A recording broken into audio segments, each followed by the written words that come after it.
Je me trouve présentement en compagnie de M. Chevrette, président du conseil d'administration de la CIRBI. Alors, bonjour, M. Chevrette. Bonjour. Bien, premièrement, peut-être que vous pourriez nous expliquer ce que c'est que la CIRBI. Bon, la CIRBI, c'est un organisme à but non lucratif qui a été créé il y a maintenant plus de 25 ans. En fait, je pense que c'est peut-être important de mentionner ce que signifie l'acronyme CIRBI. C'est la Société de conservation, d'interprétation, de recherche de Berthier et de ses îles. C'est un organisme qui a été créé, donc, comme je le disais tantôt, plus de 25 ans, à la demande de Canard Illimité et du ministère qui s'appelait à l'époque, je pense, le ministère de la Faune, quelque chose de genre, et qui avait acheté une île qui se nomme l'île du Milieu, qui est l'île voisine de l'île de la Commune. Et puis, ils ont demandé à la municipalité de Sainte-Geneviève-de-Berthier, dont faisait partie l'île à cette époque-là, de créer un organisme à qui on allait donner l'île, à condition que cette île-là devienne un lieu de conservation de l'environnement. La raison pour laquelle l'île a été achetée, c'est tout bêtement parce que l'île est constituée essentiellement d'un milieu humide, donc marais, marécage, et on considère que ce milieu humide-là est le plus important de la vallée du Saint-Laurent. Alors, on jugeait important d'en faire la conservation, la préservation et aussi le développement. Ce qui fait que le mandat de l'organisme a été et continue à être, bien sûr, d'abord et avant tout, je le répète parce que c'est important, c'est de préserver ce milieu humide, de préserver aussi toute la faune, la flore qui est là, qui est d'une richesse absolument incroyable, et également de faire une espèce d'en faire un lieu d'éducation. Ça peut être tout bêtement par le biais d'une promenade sur les sentiers. Ça peut aussi aller beaucoup plus loin, et c'est ce que nous faisons depuis quelques années, puisque des membres de notre personnel vont dans les écoles de la région de la Naudière, de façon à mieux faire connaître ce que c'est qu'un milieu humide, et de permettre à des jeunes de venir visiter l'île et de comprendre comment ça fonctionne, et de les amener aussi à réaliser des projets à caractère environnemental. Alors, c'est donc dire que la CIRBI, c'est un organisme qui vraiment vise à non seulement à protéger, mais à mieux faire connaître l'environnement et à faire en sorte de développer chez les gens de la région ici, mais d'un peu partout, un véritable souci de l'environnement. Oui, donc on essaie d'aller sensibiliser les gens, en fait, à se créer une conscience environnementale à travers tout ça, là. Oui, et même qu'en réalité, ça va un peu plus loin, parce qu'il y a un des projets qu'on véhicule dans les écoles, qui amène les enfants à réaliser des projets à caractère environnemental dans leur milieu. Ça peut être dans leur cours de leur école, ça peut être à la maison, ça peut être bon. Mais celui qu'on utilise actuellement, qui vise véritablement la connaissance des milieux humides, parce que très souvent, les gens ont des préjugés dans des milieux humides. Quand on leur dit il y a là un beau marais, les gens nous regardent avec un drôle d'air en disant un marais. Pas sûr. Mais on leur fait découvrir toute la richesse faunique, florale que représente un milieu humide, mais aussi on leur permet de comprendre le rôle que joue un milieu humide au niveau de l'écosystème environnant. Et ça, je pense que c'est extrêmement important. Ça fait tomber des préjugés et ça amène les gens à comprendre que ce sont des milieux qui, au-delà de ces fameux préjugés, sont des milieux qui doivent être protégés absolument.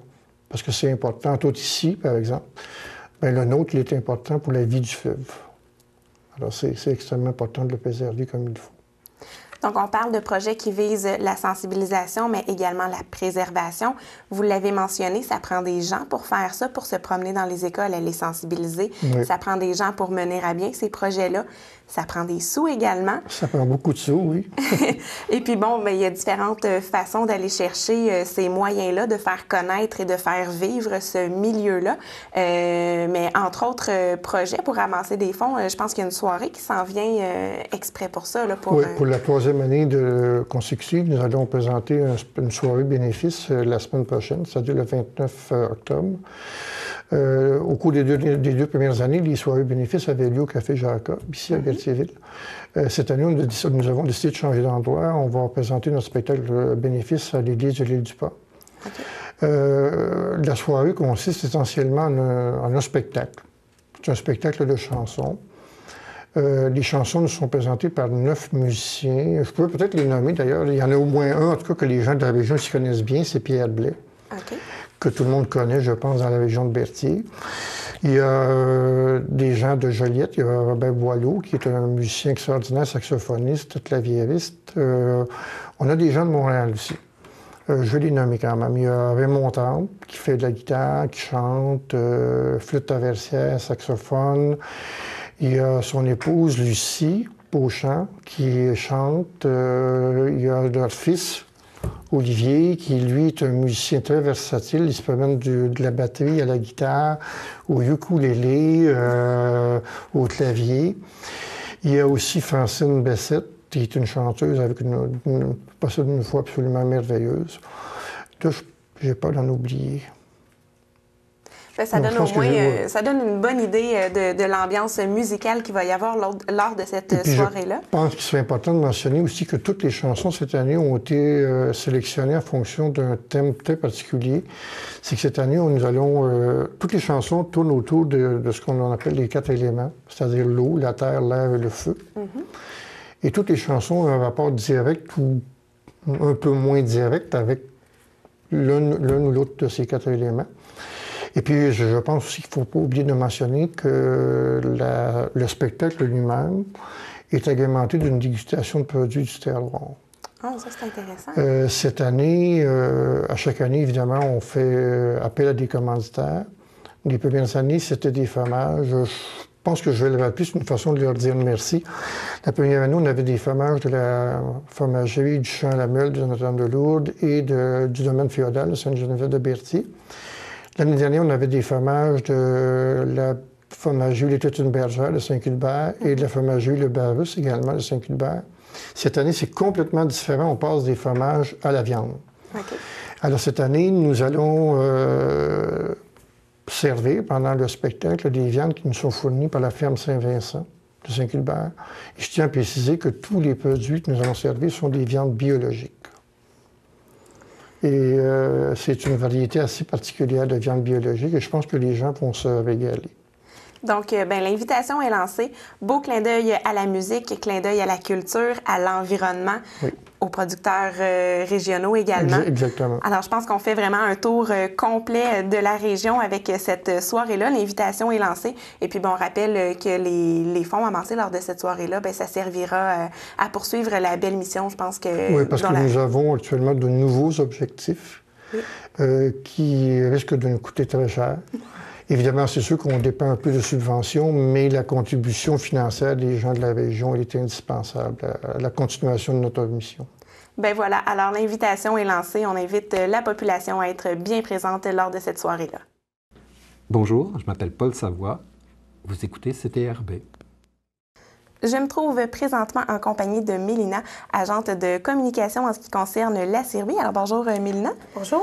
Alors, on dit qu'il y a beaucoup de projets, de gros projets qui s'en viennent en ce qui concerne la Cirbie. Notamment, il y a l'achat de nouveaux canots et de kayaks également. Oui, bien, dans le fond, c'est sûr qu'à la Cirbie, on a plusieurs projets, on a plusieurs visées.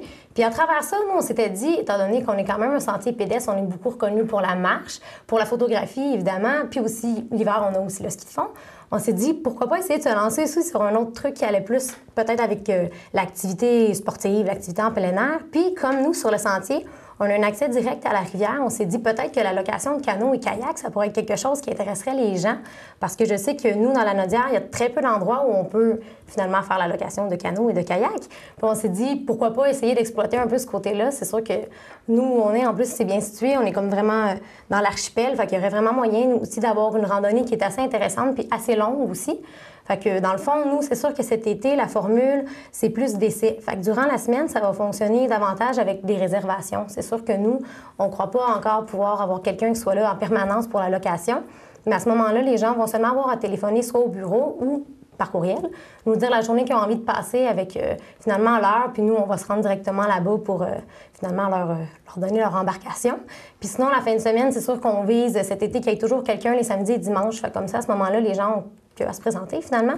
Puis on regarde avec eux un peu leurs besoins, soit pour la journée, dans le fond, qu'on avait faite pour soit la journée complète ou des séances de 3 heures. Puis à ce moment-là, ça va être vraiment accessible pendant tout l'été. Idéalement, on voudrait commencer du mois de juin jusqu'à octobre. C'est sûr que là, pour le moment, c'est les dates qu'on s'est données. On va voir aussi comment ça va aller.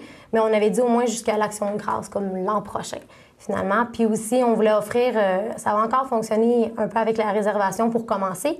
C'est sûr comme on fait beaucoup de sensibilisation, d'éducation, on s'est dit que ça serait bien aussi d'offrir des visites guidées, finalement, aux gens qui ont envie de louer un canot, un kayak. Ça peut être intéressant, pas nécessairement qu'on vienne de l'extérieur, pour les gens de la région aussi, pour un peu connaître, pas seulement juste pour sensibiliser pour le sentier, mais vraiment l'archipel au complet, parce que c'est très grand, puis qu'on sait qu'on a aussi beaucoup... L'érosion, c'est pas juste vrai pour nous, c'est vrai pour l'ensemble, finalement, de l'archipel. Fait que ça va être un côté un peu de sensibilisation, mais aussi beaucoup récréo-touristique, évidemment.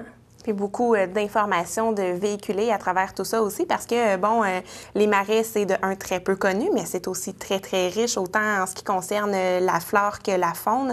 Donc, beaucoup de belles choses à observer, même pour les gens qui sont de la région, qui n'ont pas nécessairement porté attention depuis qu'ils sont ici.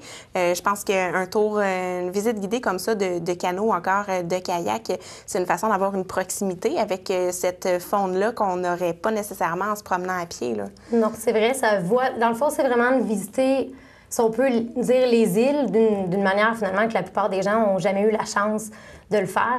C'est vraiment un essai, mais on a comparé, ça fonctionne. C'est un truc qui fonctionne vraiment très bien aussi dans les autres parcs. Fait que nous, on a vu vraiment un potentiel, puis on espère vraiment que ça va fonctionner. C'est sûr qu'on va commencer tranquillement cette année, mais on a beaucoup espoir que la demande devienne grande, puis qu'on puisse finalement acheter plus de canots et de kayaks pour les prochaines années, puis que finalement, ça devienne vraiment quelque chose de connu, puis de recherché aussi par les gens de la région. Bien, c'est un sport qui est de plus en plus courant. Les sports de plein air ont vraiment la cote depuis un certain temps. Donc, projet qui risque d'en intéresser plus d'un. Oui. Entre autres projets également qui sont en cours ou qui sont sur le point de voir le jour. On parle de 2 projets qui peuvent être confondus, mais qui sont quand même bien distincts. On parle d'un camp de jour et d'un séjour également. Oui, bien, je vais peut-être commencer avec le camp de jour. Dans le fond, le camp de jour qu'on veut proposer cet été, c'est vraiment sous la formule camp de jour traditionnels, un peu comme on connaît, qui sont souvent offerts par les municipalités. Mais nous, vraiment à viser, évidemment, environnemental. Fait que ce sera un camp de jour en sciences naturelles, finalement, qu'on voudrait offrir, principalement aux gens de Berthier et les environs. Mais on essaye aussi vraiment d'essayer d'aller chercher une clientèle à Sorel puis à Joliette. Puis, dans le fond, la façon que ça fonctionnerait, c'est que ça va durer 8 semaines, mais le camp de jour est conçu pour que ça soit des groupes d'enfants différents à chaque semaine. Okay. Donc, nous, finalement, on prépare une semaine d'activité complète dans laquelle on fait, évidemment, chasse aux insectes. On veut aussi monter un herbier avec eux, des activités éducatives aussi, beaucoup. Puis, dans le fond, toutes les semaines, c'est ça, ça va être des enfants, finalement, un nouveau groupe. Fait que c'est sûr que c'est pas le même camp de jour qu'on s'inscrit au début de l'été jusqu'à la fin, mais on trouvait quand même que c'était intéressant d'essayer d'exploiter un camp de jour avec une thématique finalement environnementale. C'est quelque chose... Oui, nous, on reçoit les camps de jour à tous les étés, ils viennent passer un avant-midi, on fait des jeux avec eux. C'est une formule qui fonctionne très bien aussi. Mais on s'est dit, justement, c'est quelque chose qui est quand même assez populaire. Les enfants ont beaucoup de plaisir aussi quand ils viennent. Donc, on s'est dit, pourquoi pas essayer justement de leur offrir une semaine complète avec nous. Donc, ça aussi, c'est quelque chose qu'on veut commencer dès cet été. Finalement, ça va être ça aussi de, je crois, fin juin jusqu'à fin août, finalement, pour 8 semaines. Puis, pour faire la distinction un peu avec l'autre, le séjour, lui, c'est plus court, c'est 4 jours. Puis, ça ne s'adresse pas finalement au même public. Comme on travaille aussi beaucoup, encore une fois, je le répète, en éducation, sensibilisation. Mais aussi, on s'est dit, pourquoi pas essayer de faire un petit plus aussi social, je dirais. C'est un aspect peut-être qu'on avait moins touché jusqu'à présent. Mais cet été, on s'est vraiment dit, en s'inspirant un peu du travail que fait le Dr Julien avec sa fondation à Montréal, qui vient en aide finalement aux enfants défavorisés. De cette région, on s'est dit pourquoi pas essayer d'avoir des enfants justement de la région de Montréal un peu défavorisés pour les emmener ici, vraiment comme si c'était un séjour, je dirais, d'immersion en campagne. Fait qu'eux, pendant les 4 jours, c'est vraiment, on veut les rapprocher beaucoup de la nature parce qu'on s'entend à Montréal, on est peut-être moins près finalement que nous, on s'entend, hein, c'est assez rural ici. Fait qu'on veut vraiment leur faire visiter une ferme, les emmener en vélo, qui viennent sur le sentier.